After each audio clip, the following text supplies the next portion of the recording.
more than a hobby when good things quietly take God's place. I love watching movies. Seriously, it's probably my favorite pastime. What started as something lighthearted, a simple way to unwind, has quietly turned into a steady routine. These days, it feels like more than just entertainment. It's like a standing appointment with a best friend that I can't miss. After a long day of work, I look forward to it. When life feels too heavy, I escape into the world of Indian series. No matter what the day holds, I protect that time, prioritize it, and eagerly anticipate the moment I can settle in and press play. But this morning something hit me. Sunday I sat in church, struggling to stay awake during the sermon. My body was present, but my mind was exhausted. Not from stress or hardship, but because I had spent the entire night binge-watching episodes. And the truth is, I knew better. My conscience had whispered to me earlier, "You won't be able to function in the morning." But I ignored that voice, like we all often do. I dismissed the warning and clicked next episode anyway. One episode turned into another, and before I knew it, it was 4:30 in the morning. That's when the word addiction came to mind. We often associate addiction with obvious things: drugs, alcohol, gambling, pornography. And yes, those are real and serious struggles. But addiction can also show up in subtle, less obvious ways. Addiction is anything we keep returning to, even when we know it's hurting us. It's a behavior or habit we continue, even when we're fully aware that it's not good for us, something that slowly chips away at our well-being. It's anything that consumes our time, alters our mood, becomes our go-to escape, or quietly replaces our dependence on God. It can numb us when we're overwhelmed, soothe us when we're upset, or distract us when we want to avoid something deeper. It might not look dangerous, it might not seem harmful, but it's not just about the thing itself, it's about the emotional grip it has on us. And if I'm being honest, I think I might be addicted to watching TV. I realized I've created a pattern where TV has become the way I process life. It's slowly turned into my therapy, my comfort, even a replacement for real social connection. Even when I'm eating, I feel the urge to have a show playing. And here's the part that really convicted me. Sometimes I'll skip calling a friend or checking in with family, just so I can finish a series.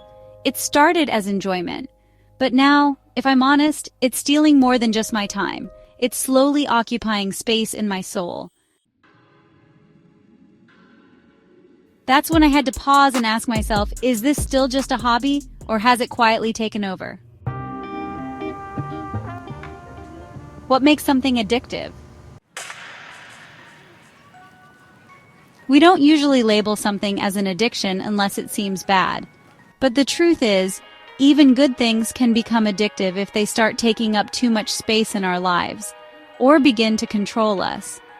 And often, we underestimate the power of the subtle stuff, the endless scroll on social media, that one thing we feel incomplete without, that habit we think we can't live without.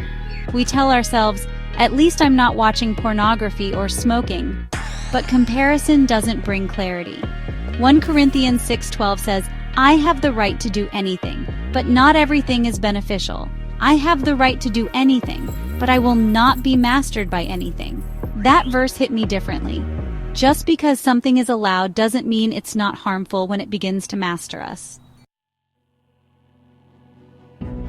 When we ignore addiction of any kind, we make it stronger. What I've learned is this: when you ignore something that's slowly becoming a problem, it doesn't go away. It takes root. The longer you pretend it's not a big deal, the deeper it digs into your life. That's why denial is so dangerous.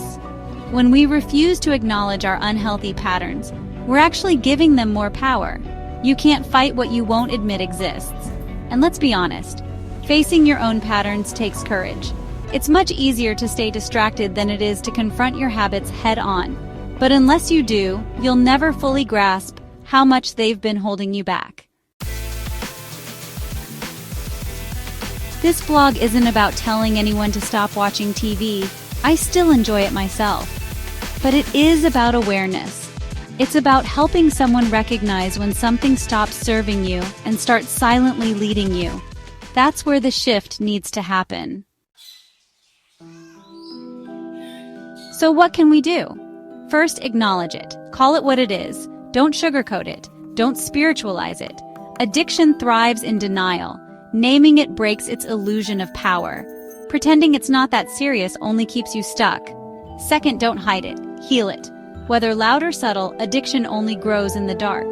The more we hide it, ignore it, or excuse it, the stronger its grip becomes. And the stronger the grip, the harder it is to break free. The enemy loves our secret dependencies because they quietly hinder our spiritual growth, drain our time and energy, and dull our sensitivity to God. Shame keeps us quiet, but healing begins with honesty. Assess the why. What emotion or gap is this habit trying to fill? Is it loneliness? Is it stress? Is it boredom? Is it an escape from something you don't want to face?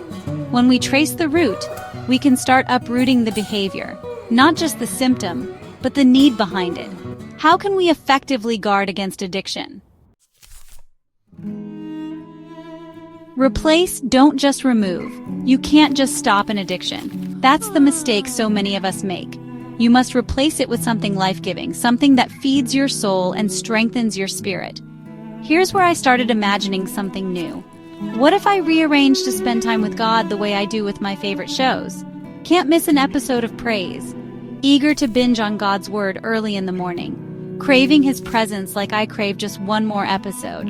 Imagine the transformation if you looked forward to worship the way you look forward to that thing. It sounds radical, but it's possible.